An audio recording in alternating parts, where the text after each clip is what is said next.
designer dresses? $5,000. You can afford to be stupid with that kind of cash. But you can't be stupid to answer all 12 questions correctly. With an extra life, you'll need to get 11 right. An extra life, of course, keeps you in the game. If you get a question wrong, you can only use it once per game, not the final question. And with an eraser, you really only need to know like 10 and a half questions, if that makes sense. Because an eraser, which you get by playing with your friends nearby, will erase an incorrect answer on a question and leave you with a 50-50. So, yeah, it's good stuff. Power-ups, you should use them. Good job. Hey, we got a special theme tonight. Grab Mama and Pep Pep. We're going through the decades, folks. Reeling in the years, going backwards down the number line, just like Dan Rather won with his daughter and grandson last year. Yeah, get the whole family together if they're still around you, because we're asking questions from like the 40s to the 50s to the 60s, 70s, 80s, 90s, 2000s, and today's, all the hits. Speaking of 50 years ago, yesterday, the Beatles released their seminal White Album, one of my favorites. So, dear HQ-dents, what do you say we head back to the HQSSR? Everybody's got something to hide, except for me and my HQ-ty. So why don't we HQ it in the road? Why don't we get this show on the road? It's numero uno time with over 340,000 of you live right now around the world. Here it is. Question 1. What was the first name of the host of Mr. Rogers' Neighborhood? Paulie D, Roger, or Fred? Starting in the 60s here. Won't you be mine? Won't you be mine? Won't you be? My neighbor, Mr. Rogers, debuted nationally in 1968. Roger Rogers? We have Clarence. Clarence, what's your vector? Victor? No, it was Fred Rogers. Like Fred Durst, so too Fred Rogers. Wow, 93,000 thought it was Roger Rogers. Yes, there's a great documentary about Fred Rogers out right now. Maybe check that out. Learn a little something. Meanwhile, 235,000 are putting on their cardigans and changing into their indoor shoes for Q2. Before power windows in cars, people had to use what to roll them down? Telekinesis, crank, or magnets. Does this mean anything to you kids? Hydraulic power windows first introduced in early 1940 by Packard, but I remember cranking on my mom's Chevrolet in the 90s. It's a good arm workout. Crank that soldier boy. Crank the windows. 233, 407. Getting this one right. A lot more of you knew this one than Mr. Rogers, apparently. We're crank calling Q3. Larger Than Life was a hit song for what boy band? Backstreet Boys, NSYNC, or New Kids on the Block, who had a bunch of hits. Chinese food makes me sick. Going to the late 90s for this one, 1999. Bow, bow, bow now. Bow, now, now, now. I may run and hide when you're screaming my name. All right. Yeah. Yeah. There are prices to fame. All right. No, I didn't write that song about hosting HQ. These are the Backstreet Boys' whiny lyrics about being larger than life.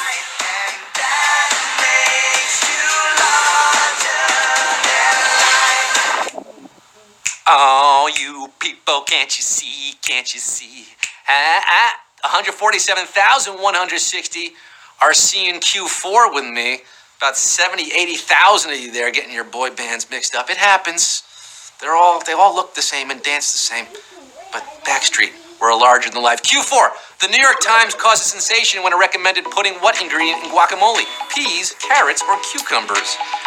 This occurred in the middle of this decade, the beautiful 2010s that we're still living in here. Even Obama weighed in on this one, deriding the Gray Lady for its controversial ingredient. These were simpler times, right? When the biggest gripe our president had with the media was they're suggesting that peas be added to guacamole. Peas and thank you, 68,513, scooping up a big guac dip at Q4. I haven't tried this peas recipe. I'm not going to knock it till I try it, but it does sound strange. Q5. What was the name of the plane that was advertised with the slogan, "Arrive before you leave"? Boeing 747, Concorde, or the Airbus A380? Going to the swinging 70s for this question. This plane operated from 1976 to 03. It was a supersonic airliner that could get you from New York City's JFK Airport to London's Heathrow in under 3 hours, which made the Concorde the ideal getaway from a hellish family family gathering. Maybe like one you had just yesterday. I don't know. Mine was fine, but most of them are bad. The Concorde, 54,374 of you touching down safely at Q6 and clapping like you do when you land. What was the film sequel to National Velvet? Regional Velvet, International Velvet, or Galactic Velvet? This question spans 4 decades.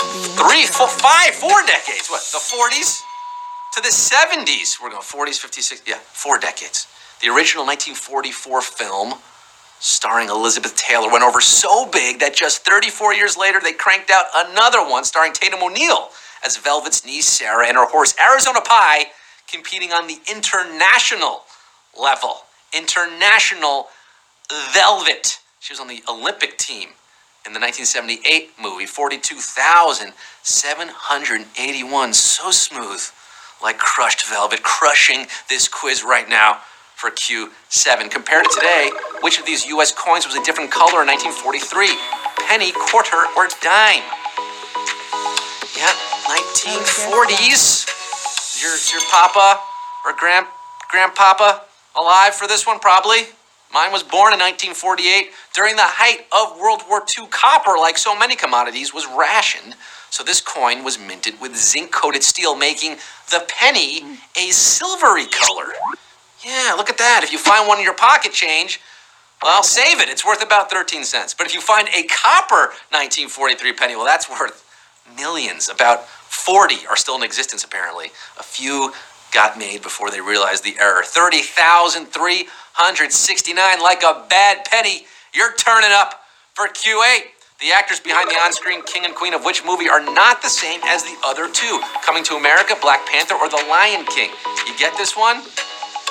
There's a king and queen pair. They're in two of these movies, but not the other. Coming to America, 80s, Lion King, 90s, Black Panther, like a few months ago. James Earl Jones and Madge Sinclair played the king and queen in Coming to America and voiced Mufasa and the Queen Lion Sarabi in The Lion King. But John Connie and Angela Bassett played King T'Chaka and Queen Ramonda in Black Panther. They were not the king and queen in the other two. You see how that question works? A little tricky.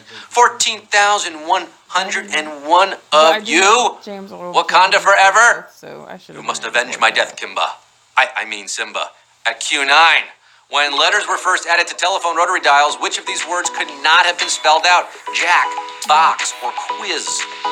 Telephone, invented in 1876. Alexander Graham Bell made the first call saying, "New phone, who it is?" It started with numerical digits only, but as phone use expanded, they incorporated letters. You can only fit 24 of the 26 letters in the alphabet on the phone with 3 letters per 8 numbers. They strategically left 1 blank and 0 was for dialing the operator. Ma Bell dropped the Z and kicked out Q, meaning you couldn't spell quiz. Isn't it ironic, don't you think, that you couldn't spell quiz on this quiz? Quiz is the answer. Is that Alanis Morissette? Is that irony? Let me know. 11,850 connecting with Q10. The rest of you dropping the call. So close. We're at Q10. 3 questions left tonight on this Friday. Who gave silent film star Joseph Keaton the nickname Buster? Teddy Roosevelt, Harry Houdini, or Charlie Chaplin? Ooh, going back to the turn of the century, the last century for this one. Buster Keaton came from a family of seemingly abusive performers who sewed a suitcase handle to the boy's jacket and flung him around the stage. Yeah, it's true. They palled around vaudeville with Harry Houdini, who saw 18-month-old Joe fall down the stairs, pop right back up, and said, "Well, there's a real Buster." 3,134 of you escaping a savage Q10. I do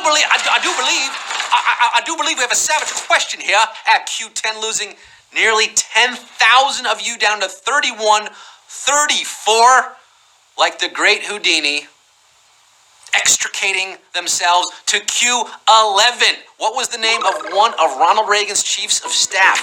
Donald Fagen, Donald Regan, or Arnold Kagan? Now, chief of staff is like the assistant to the president, a senior advisor. Usually don't last very long.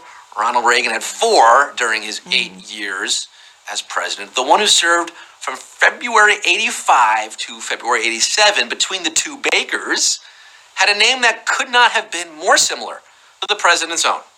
Ronald Reagan? Weird coincidence? History will reveal that it was. Yes, it's just a coincidence. Reagan served Reagan. 3,626. Steely like Donald Fagen. Steely! Dan, 3,626, had made it all the way to Q12. Reeling in the years with me on this decades quiz. Ricky, don't lose that number at all. Boils down to this. Q12. What musical act prompted Ed Sullivan to say, "My little chickadees, quiet," to his TV show audience? The Beatles, Jackson 5, or the Rolling Stones? We started the quiz with the 60s.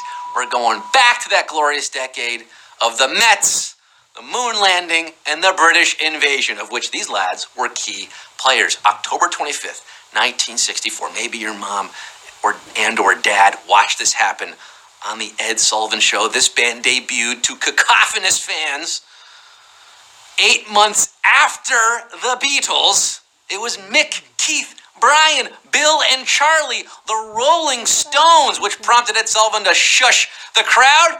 At 1,288, yeah, I'm giving you shelter in the winner's circle, baby!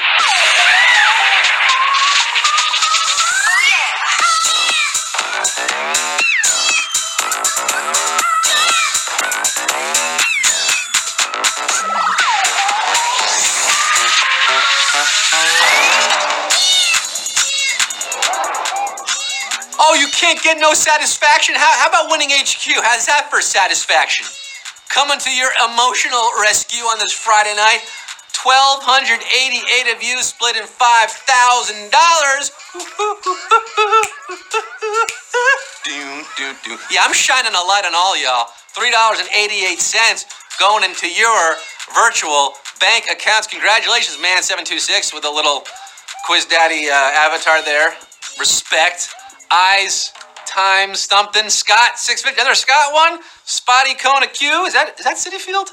And your avatar. That looks cool. Hey, congrats to all of you. You want to come back and play again? You can, of course, every night at 9 p.m. That means tomorrow at 9 p.m. That means Sunday night at 9 p.m. Eastern Time, when we're giving out not 5,000. No, we are quintupling our daily prize to $25,000. Never miss a Sunday show. Until I see you again, I shall remain Scott Rogowski, signing off for tonight, leaving you with the wit of Harry Einstein. Park your carcass. He dropped dead on the dais, the Friars Club roast, 60 years ago today. Father to Albert Brooks and Super Dave Osborne. Probably the funniest comedy family in history. Signing off saying, boy, am I tired. No wonder. I've been breathing all day. It's funny. Good night.